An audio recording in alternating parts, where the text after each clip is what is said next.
మంచు ఫ్యామిలీలో గొడవ మళ్ళీ ఎందుకు స్టార్ట్ అయింది? మంచు మనోజ్ ఏం చేయబోతున్నాడు? మొత్తానికి కారణం అదేనా? మంచు ఫ్యామిలీలో గత నెలలో వివాదం చోటు చేసుకుంది. ఫ్యామిలీ గొడవలు పోలీస్ స్టేషన్ వరకు వచ్చాయి. పెద్ద రచ్చ అయింది. కేసులు కోర్టుల వరకు వెళ్ళింది. ఈ క్రమంలో సెటిల్ అయ్యిందని, గొడవ సర్దుమణిగిందని అనుకున్నారు. కానీ సడన్ గా ఇప్పుడు అగ్గి రాజేస్తోంది. వివాదం మళ్లీ స్టార్ట్ అయింది. మంచు మనోజ్ సరికొత్త వివాదానికి తెరలేపాడు. ఆయన మోహన్ బాబు యూనివర్సిటీని సందర్శించడం కోసం వెళ్లటంతో ఈ వివాదం మళ్లీ రాజుకుంది. మొదట రేణిగుంట విమానాశ్రయానికి చేరుకున్న ఆయన అక్కడి నుంచి ర్యాలీగా యూనివర్సిటీకి వెళ్లారు. మంచు మనోజ్ ని యూనివర్సిటీలోకి పోలీసులు అనుమతించలేదు. ట్రస్టు వివాదం కేసు కోర్టులో ఉన్న నేపథ్యంలో మంచు మనోజ్ కూడా అర్థం చేసుకున్నాడు. వెనుతిరిగాడు. అయితే తన తాతయ్య, నానమ్మ సమాధులను కూడా సందర్శించడానికి వీలు లేకుండా అడ్డుకున్నారు. దీంతో అక్కడ ఉద్రిక్త వాతావరణం చోటు చేసుకుంది. మనోజ్ లోపల ఉన్న వారిపై గట్టిగా అరిచాడు. పోలీసులు పై అధికారులతో మాట్లాడారు. మొత్తంగా పోలీసుల సపోర్టుతో మంచు మనోజ్ లోపలికి వెళ్లి తాత, నానమ్మల సమాధులను సందర్శించి దండం పెట్టుకుని వచ్చారు. అనంతరం మీడియాతో మాట్లాడుతూ తనని ఎందుకు అడ్డుకుంటున్నారనేది ప్రశ్నించారు మంచు మనోజ్. తనని చూసి ఎందుకు భయపడుతున్నారనేది ఆయన అడిగారు. సమస్య ఏంటో అర్థం కావడం లేదన్నారు. ఏదైనా ఉంటే చర్చించడానికి తాము సిద్ధంగా ఉన్నామన్నారు. ఆస్తి కోసం గొడవ కాదని స్పష్టం చేశారు. ఆస్తుల కోసం తాను గొడవ పడను అని తేల్చి చెప్పారు. ఈ సందర్భంగా ప్రధానంగా కొన్ని విషయాలను లేవనెత్తాడు మంచు మనోజ్. యూనివర్సిటీ పరిధిలో, ట్రస్టు పరిధిలో కొంత అన్యాయం జరుగుతుందన్నారు. ప్రైవేటు హాస్టల్స్ లో ఉన్న విద్యార్థుల నుంచి డబ్బు వసూలు చేస్తున్నారు. హాస్టల్స్ ఖాళీ చేయాలని బెదిరిస్తున్నారని, ఇక్కడి స్థానిక ప్రజలను ఇబ్బందులకు గురి చేస్తున్నారని మనోజ్ ఆరోపించారు. దాన్ని ఆపమని ఆయన అడిగినట్లు తెలిపారు. ఇది అన్యాయమని, దీనిపై కూర్చొని మాట్లాడదామని చెప్పాడట. అయినా వినటం లేదని, ఇదే విషయంపై తాను ఫిర్యాదు చేశానని, మెసేజ్ చేశానని, ఈ విషయంలోనే గొడవ జరుగుతుందన్నారు. తాను ఆరోపించడం వాళ్ళకి నచ్చడం లేదని, అందుకే తనని ఇంట్లోకి కూడా రానివ్వడం లేదని తెలిపారు. అమ్మకి బ్రెయిన్ వాష్ చేసి దొంగ సంతకాలు పెట్టించారని ఆరోపించారు. అలాగే ఇంట్లో జనరేటర్లో చక్కెర పోశారని, కరెంటు తీయించే ప్రయత్నం చేశారని, అమ్మ నిలదీయటంతో అక్కడితో ఆగినట్టు చెప్పారు. ఈ గొడవలోకి తన భార్యని తీసుకురావడం పట్ల అభ్యంతరం వ్యక్తం చేస్తున్నారు మంచు మనోజ్. ఈ గొడవలోకి తన భార్యని ఎందుకు తీసుకొస్తున్నారని ఆయన ప్రశ్నించారు. ఆమెకు అమ్మా నాన్న లేరు. తనను అన్నీ తానే అండగా ఉంటానని, కానీ ఆమెని గొడవలోకి లాగడం తనకు నచ్చలేదని, ఆ విషయంలోనే తాను హర్ట్ అయినట్టు తెలిపారు. ఈ విషయంపై తాను పోరాడతానని, స్థానికులకు, ఫ్యాన్స్ కి అండగా ఉంటానని, విద్యార్థులకు అండగా ఉంటానని తెలిపారు. ఎవరూ భయపడవద్దన్నారు. అయితే ఇప్పుడు మనోజ్ ఎందుకు రియాక్ట్ కావాల్సి వచ్చిందనేది ఆసక్తికరంగా సస్పెన్స్ గా మారింది. గొడవ సర్దుమణిగిందని అంతా భావించిన నేపథ్యంలో మంచు మనోజ్ సడన్ గా బయటకు రావడం, యూనివర్సిటీకి వెళ్లడం, తాతయ్య, నానమ్మ సమాధులను సందర్శించుకోవాలనుకోవటం వెనుక ఆంతర్యం ఏమిటి అనేది ఆసక్తికరంగా మారింది. ఇటీవలే మంచు మోహన్ బాబు, మంచు విష్ణు ఫ్యామిలీతో కలిసి సంక్రాంతి సెలబ్రేట్ చేసుకున్నారు. వారంతా హ్యాపీగా గడిపారు. కానీ అక్కడ మనోజ్ లేరు. దీంతో వివాదం సమసిపోలేదని అర్థమైంది. ఇప్పుడు మంచు మనోజ్ యూనివర్సిటీకి రావడంతో ఈ వివాదం మరోసారి హాట్ టాపిక్ అయింది. గతంలోనే మంచు మనోజ్ యూనివర్సిటీలో స్కూల్స్, కాలేజీల్లో అవకతవకలు జరుగుతున్నాయంటూ, దీనిపై చర్యలు తీసుకోవాలంటూ ఏకంగా 2 తెలుగు రాష్ట్రాల ప్రభుత్వాలకు ఫిర్యాదు చేశారు. సోషల్ మీడియా ద్వారా సీఎంలకు, డిప్యూటీ సీఎంలకు, సీఎస్లకు ఆయన సోషల్ మీడియా ద్వారా ట్యాగ్ చేస్తూ అవకతవకలకు సంబంధించిన అంశాలను పేర్కొంటూ లెటర్ రాశారు. దీంతో వివాదం బయటకొచ్చింది. ఈ నేపథ్యంలో మంచు మనోజ్ కు, మోహన్ బాబుకు గొడవ జరిగిందన్నారు. మనోజ్ ని మోహన్ బాబు కొట్టాడని, మనుషులతో కొట్టించాడనే ఆరోపణలు వచ్చాయి. మంచు మనోజ్ సైతం గాయాలతో ఆసుపత్రిలో చేరారు. ఈ క్రమంలో వివాదం పెద్దదైంది. తనపై కొందరు దాడి చేశారని మనోజ్ పోలీసులకు ఫిర్యాదు చేశారు. అదే సమయంలో తనకు ప్రాణహాని ఉందంటూ మోహన్ బాబు సైబరాబాద్ కమిషనర్ కు ఫిర్యాదు చేశారు.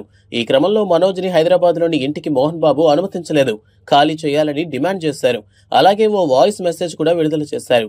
మనోజ్ తాగుతూ వస్తున్నాడని, తప్పు మీద తప్పు చేస్తున్నాడని, ఇక సహించేది లేదని తెలిపారు. అందుకే నా ఇంట్లో ఉండటానికి వీల్లేదన్నారు. మనోజ్ రాకుండా గేటుకు లాక్ చేశారు.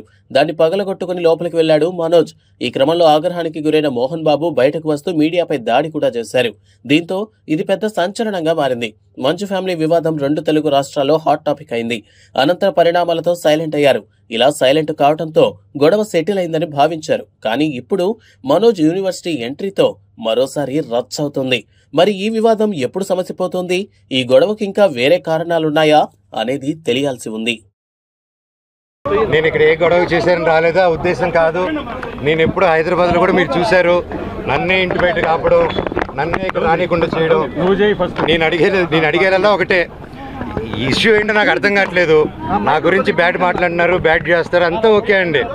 నేను నా ఇంటికి వెళ్తానంటే ఇల్లు, ట్రస్ట్ అంటే అది కోర్టులో ఉంది. కోర్టు డిసైడ్ చేయాలి. ఆనరబుల్ కోర్టు డిసైడ్ చేసినట్టు మనం ఫాలో అవుదాము. కాకపోతే నేను ఎస్ఐ గారిని, సిఐ గారిని అందరినీ రెస్పెక్ట్ చేస్తాను, అందరిని గౌరవిస్తాను. డిఎస్పీ గారితో కూడా మాట్లాడాను, మేము వెళ్ళిపోతాము. కాకపోతే ఎందువల్ల ఆపుతున్నారో అర్థం చేసుకున్నాను.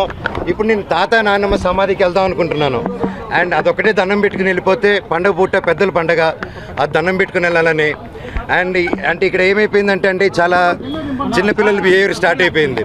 జనరేటర్లో చక్కెర పోయడం అండ్ హోర్డింగ్స్ ఉంటే ఇక్కడ నాది, లోకల్ ఎమ్మెల్యే నాని గారిది, సీఎం గారిది అందరు కలిపి మా హోర్డింగ్స్ అన్నీ పెట్టుకుని ఉంటే అన్నీ ఇక్కడ ఈ 2 కిలోమీటర్ రేడియస్లో మొత్తం అందరూ ఉన్నారు. ఈరోజు పొద్దున కూడా డే టైంలో అంత ఫుటేజ్లు ఉన్నాయి మా దగ్గర, అవన్నీ మీకే ఇస్తాం, దయచేసి మీరు చూడండి. అంటే హోర్డింగ్లు కూడా తీసే ఎందుకు అంత లెవెల్? నేను తమ్ముడినే కదా, నేను కూర్చొని మాట్లాడదాం అంటున్నాను. నేను తప్పు చేస్తే కూర్చొని పెద్దల ముందు కూర్చొని పెట్టి మాట్లాడినాను, మాట్లాడేదానికి లేదు. నాకు మొహం చూపించేదానికి సిగ్గుపడతారో భయపడతారో ఏం అర్థం కావట్లేదు. హోర్డింగ్ని చంపగలుగుతారు కానీ నా జనాల మనుషుల నుంచి మమ్మల్ని నన్ను ఎవరు తీలేరు. అండ్ ఇది నా ఊరు, నా బంధువులు, నా పల్లెటూరు, నా జనాలు. అండ్ ఈ క్యాంపస్ నాకు గౌరవం ఉంది. ఇది ఒక్కరి కాంట్రిబ్యూషన్ కాదు, ప్రతి ఒక్కరు కష్టపడాము, ప్రతి ఒక్కరు కాంట్రిబ్యూట్ చేసాం చిన్నప్పటి నుంచి. అండ్ ప్రతిదీ కోర్టులో మేము ప్రజెంట్ చేస్తాం, కోర్టు ద్వారా తెలుసుకోండి. అంతేగాని కోర్టులో ఉన్నప్పుడు ఇలా ఫోర్స్ చేయడం, మా జనాల్ని, మా ఫ్యాన్స్ని, మా ఫాలోవర్స్ని బెదిరియడం, మీరు ఇక్కడికి వస్తే లాఠీ చార్జ్ చేస్తారని బెదిరిస్తూ ఉన్నారు.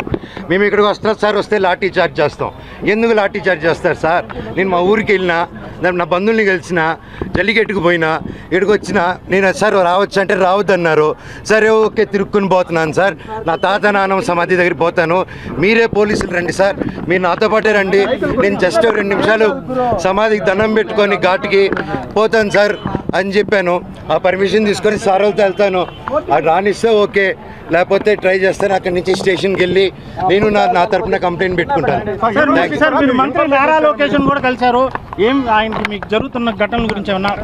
లేదండి, మేము ఏదో పర్సనల్గా కలుసుకున్నాం కానీ వేరే ఏం లేదండి.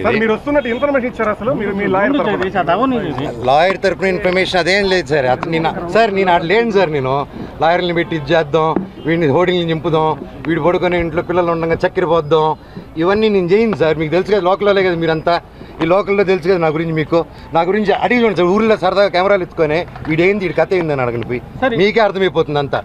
నేను కేవలం నేను అడిగిందల్లా ఒకటే, ఇక్కడ జనాలు, హాస్టల్ పిల్లకాయలు అండ్ ఆ తర్వాత బయట చదివే హాస్టల్స్ దగ్గర కూడా క్యాష్ డిమాండ్ చేద్దాం. ఈ హేమాద్రి నాయుడు వీళ్ళందరూ కలిసి అండ్ వాళ్ళ దగ్గర వాట్సాప్ చాట్లన్నీ ఉన్నాయి సార్, బెదిరించిన హాస్టల్ అంతా ఖాళీలు చేపించడం. అండ్ ఎలా సార్, ఒక ప్రైవేట్ వాళ్ళకి సొంత, నేను ఒక కంపెనీ ఓపెన్ చేసి, వల్మర్ అని కంపెనీ ఓపెన్ చేసి నేనే అది చేయలేను కదా సార్ అవన్నీ.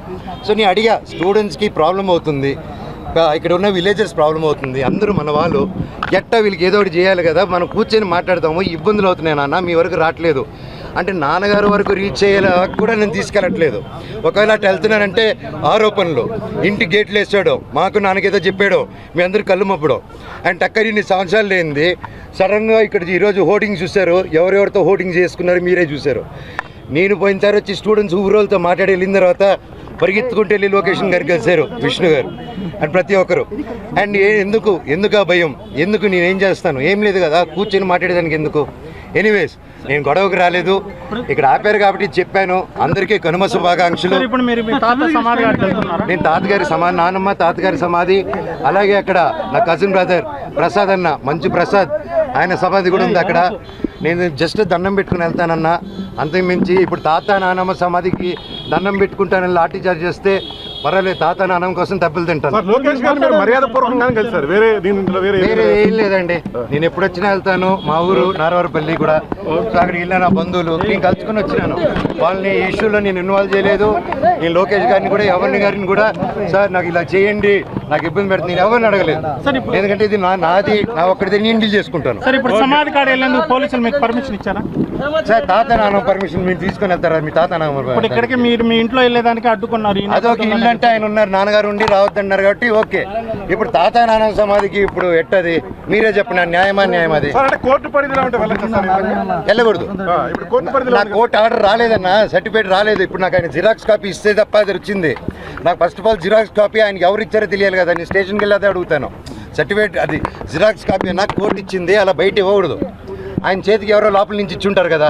నేను అప్పుడు సార్ని అడుగుతాను, సార్ ఆ పేరు ఇవ్వండి, నేను ఫైల్ ద కంప్లైంట్. సో ఇప్పుడు నేను తాత నాన్నమ్మ సమాధి దగ్గరికి వెళ్తున్నాను. దండం పెట్టుకొని నేరుగా చంద్రగిరి స్టేషన్ కానీ ఎస్పీ గారి దగ్గర కానీ ఎవరు పర్మిషన్ ఇస్తే అపాయింట్మెంట్ ఇస్తే అడిగి కలిసి అఫీషియల్గా లాంచ్ చేసుకొని బయలుదేరుతాను.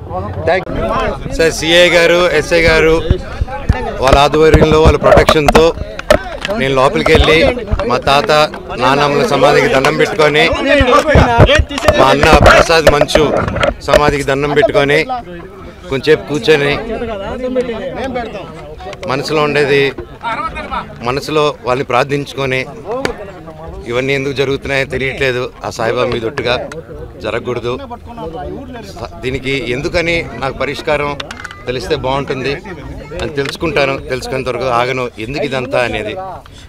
అండ్ జస్ట్ ఒక స్టూడెంట్స్ కోసం అండ్ ఇక్కడున్న లోకల్ ప్రజల కోసం ఈ ప్రైవేట్ హాస్టల్స్ మీద జరిగే అన్యాయాలు వీటిని నేను క్వశ్చన్ చేశాను, మెసేజ్ చేశాను. దానికి ఈరోజు నన్ను హైదరాబాద్ ఇంట్లో రానియకుండా ప్రయత్నించడం నా పిల్లలు ఉండగా, అలాగే మా అమ్మగారి బర్త్డే రోజున వచ్చి ఆ చక్కెర పోయడం, మళ్ళీ నేను ఊర్లో ఆలగడ్డకి వెళ్ళిన వెంటనే మా అమ్మని బ్రెయిన్ వాష్ చేసి ఇక్కడ సైన్ పెట్టమని, ఆవిడకి ఏం తెలుస్తుంది, సైన్ టైప్ చేసుకుని సైన్ చేయమంటే చేస్తారు ఆవిడ పాపం. అలా చేయడం ఇలాగ వరుసగా చేసుకుంటూ వచ్చి ఇది ఎంతవరకు దిగజారిందంటే 2 రోజుల నుంచి ఫ్యాన్స్ ఫాలోవర్స్ ఎంతో కష్టపడి ఎంతో ఖర్చు పెట్టుకొని, ఎందుకంటే వాళ్ళు కష్టపడితేనే డబ్బు వస్తుంది ఎవరికైనా, వాళ్ళందరూ అభిమానంతో అంత ఖర్చు పెట్టుకొని ఇక్కడ మా ఫొటోసు మా లోకల్ లీడర్స్ ఫొటోసు అందరిది పెట్టుకొని వెల్కమ్ స్వాగతం చెప్తూ విషెస్ చెప్తుంటే, వాళ్ళందరిది ఫస్ట్ రోజు రాత్రి 12వ తారీఖు 13వ రాత్రి పొద్దున చెప్పారు, అన్న ఇలా జరుగుతున్నానంటే సరేరా గొడవ పెట్టుకోకండి మన ఊరే కదా పండగ పూటరా అందరూ సంతోషంగా ఉండను అన్న. మళ్ళీ నెక్స్ట్ రోజు వచ్చి మేము వస్తున్నామని తెలియగానే మళ్ళీ హోర్డింగ్లు వేశారు. మళ్ళీ ఈరోజు పొద్దున ఒక ట్రాక్టర్ పెట్టుకొని నాకు వీడియోలు చూపించారు, షాక్ అయ్యాను నేను. ఒక ట్రస్ట్ ట్రాక్టర్ వెళ్తుంది, దాంట్లో 40 మంది వాళ్ళు ఢిల్లీ నుంచో తీసుకొచ్చినారు, ఒక్కొక్కడు ఉన్నాడు అలాగా. కాకపోతే చూడంగానే భలే పెరుగుతున్నారు. ఎందుకు ఢిల్లీ నుంచి అంత బాడీలు వేసుకొచ్చారో నన్ను చూడంగానే ఎందుకు అలా పారిపోయారో అర్థం కాలేదు. కాకపోతే నేను ఏ గొడవకు రాలేదు. ఆ రోడ్ల మీద చూస్తే మీరు పోలీసు లాఠీల్ని రౌడీలు పట్టుకొని తిరుగుతున్నారు. కోర్టు ఆర్డర్ వచ్చింది బౌన్సర్స్ ఉండకూడదని చెప్పి. క్యాంపస్ సెక్యూరిటీ ఉంటే ఓకే, క్యాంపస్లో ఆర్మీ ఆఫీసర్స్ ఉన్నారు, గొప్ప గొప్ప సెక్యూరిటీ సిబ్బంది ఉంది, వాళ్ళందరికీ రెస్పెక్ట్ నాది. కాకపోతే వీళ్ళెవరో బయట నుంచి రౌడీలు తీసుకొచ్చేసి కేవలం నేను సిఐ గారి మాట, ఎస్ఐ గారి మాట, డిఎస్పీ గారి మాట, పోలీస్ సిబ్బంది మాట వినే నేను ఈరోజు వెనక తిరిగి వెళ్తున్నాను మర్యాదతో. అంతేగాని ఆ బౌన్సర్స్ని రౌడీల్ని రమ్మనని నేను ఒక్కడి చాలు వాళ్ళందరికీ, అర్థమైందా అండి? సో నాకు ఏ గొడవకు రావట్లేదు, ఏ దీనికి రావట్లేదు, నాకు రాలేదండి, నాకు I didn't receive it yet. నేను ఈరోజు వస్తే నాకు జిరాక్స్ కాపీ ఇచ్చారు ఎస్ఐ గారు, ఆయన చూపిస్తున్నారా అది నాకు ఇవ్వండి సార్ అంటే తీసుకొని బయలుదేరా నేను. వాళ్ళందరూ ఎవరైతే మీ కెమెరాలో క్యాప్చర్ చేశారో మీరు దయచేసి వాళ్ళు ఎవరు ఇప్పుడు గోడ నుంచి కూడా దూకారు వాళ్ళు రౌడీలు, దూకి ఇప్పుడు మీరందరూ ఉన్నారని లాఠీలు మీరు చూసారు కదా లాఠీలలాగా, వాళ్ళు ఎవరో తెలియదు. ఇందాక ముని గారు ఉన్నారు, నేను హగ్గిచ్చి 2-3 అన్నానా సురేంద్ర ముని ఈ పాతోళ్ళందరూ ఓకే మాకు తెలుసు, నేను పాతోళ్ళు చెప్పినా ఆగిపోతా నేను. అంత వాళ్ళు బాధపడుతున్నారు, కంట్లో నీళ్ళు పెట్టుకుని ఉన్నారు. కాకపోతే వాళ్ళు ఎవరో కొత్త రౌడీలు వచ్చేసి ఎవరు అంటే మేము వినట్లేదు, మీరే చూశారు వాళ్ళ బిహేవియర్. టక్కన ఒకటి ఎక్కి దగ్గర రానగానే పారిపోయారు వాళ్ళు. మన ఊరు వాళ్ళు పారిపోరండి, మన లోకల్ వాళ్ళు అన్న అని మాట్లాడుకుంటారు. ఈ రౌడీలు తెస్తే రౌడీలు కిరాయికి వచ్చిన వాళ్ళు పారిపోక ఇంట్లో కూర్చొని కూర వండి పెడతారు మనకి. వాళ్ళ వైపు ఎవరు లేరు సార్, ఎంప్లాయీలు తప్ప. ఎంప్లాయీలు కూడా ఫోర్స్ఫుల్గా వస్తున్నారు. అక్కడ ఒకటి చెప్పండి అభిమానంతో వచ్చినోడిని నాకు చౌకసి ఇక్కడ వదిలేసి వెళ్ళిపోతాను. వాళ్ళ అభిమానులు కాదండి, వాళ్ళు బౌన్సర్స్, వాళ్ళు ఎక్కడి నుంచో నార్త్ నుంచి తెచ్చుకున్నారు. మీరు వెళ్ళి తెలుగులో మాట్లాడండి, అతనితో తెలుస్తుంది మీకు. నేను డిసైడ్ చేసుకుంటా 2 ఫోన్ కాల్స్ చేసుకొని స్టేషన్కి వెళ్ళాలా లేదా డిఎస్పీ గారిని కలవాలా ఒకసారి మేము మాట్లాడుకొని డిసైడ్ చేసుకొని నేను చేస్తామండి. నేను ఇక్కడే ఉంటాను, ఉంటానండి 2-3 డేస్ ఉంటాను, ఉండి నేను చూసుకుంటాను.